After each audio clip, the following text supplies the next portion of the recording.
Procrastination, the silent productivity killer. We've all been there. You have an important deadline looming, but instead of working on it, you find yourself watching just one more video, scrolling through social media, or suddenly deciding that now is the perfect time to reorganize your entire room. Sound familiar? You're not alone. This is procrastination, and it affects nearly everyone at some point in their lives. But what exactly is procrastination?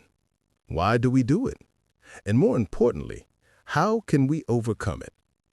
What is procrastination? Procrastination is the act of delaying or postponing tasks, despite knowing there will be negative consequences. It's not just poor time management or laziness. It's a complex psychological behavior that involves voluntarily putting off important activities, even when we know we'll be worse off for doing so. The word itself comes from the Latin procrastinatus, which means to put off until tomorrow. But for chronic procrastinators, tomorrow often turns into next week, next month, or sometimes never. The psychology behind procrastination. Here's where things get interesting. Procrastination isn't really about time management at all. Research shows that procrastination is fundamentally an emotion regulation problem. When we face a task that triggers negative emotions like anxiety, boredom, frustration, or self-doubt, our brain seeks immediate relief by avoiding that task. Dr. Tim Pitchell, a procrastination researcher, explains that we procrastinate to escape negative feelings associated with a task, not the task itself. Your brain is essentially choosing short-term mood repair over long-term goals. It's a coping mechanism, albeit a dysfunctional one. There's also what psychologists call temporal discounting. This is our tendency to value immediate rewards more highly than future rewards. The pleasure of scrolling through your phone right now feels more valuable than the satisfaction of completing your project later, even though logically you know the project is more important. The cost of procrastination. Procrastination might offer temporary relief, but it comes at a steep price. Studies have linked chronic procrastination to increased stress, lower academic and professional performance, reduced well-being, and even health problems. When you procrastinate, you're essentially borrowing happiness from your future self. The guilt and shame that accompany procrastination can create a vicious cycle. You feel bad about procrastinating, which makes you feel worse, which makes you want to avoid the task even more.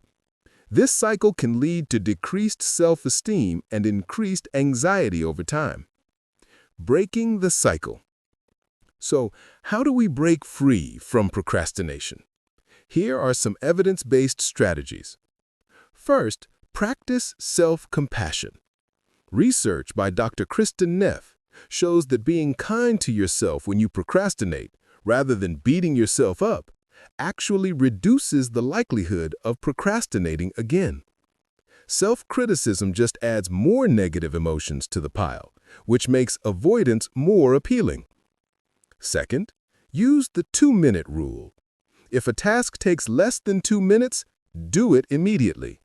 For larger tasks, commit to working on them for just 2 minutes. Often starting is the hardest part, and once you begin, you'll find it easier to continue. Third, break tasks into smaller, manageable pieces. A big project feels overwhelming, which triggers avoidance, but write 300 words or create an outline feels doable. Make your tasks so small that your brain can't make excuses. Fourth, remove temptations from your environment. If your phone distracts you, put it in another room. If social media pulls you in, use website blockers during work time. Make procrastination harder and productive work easier. Fifth, use implementation intentions.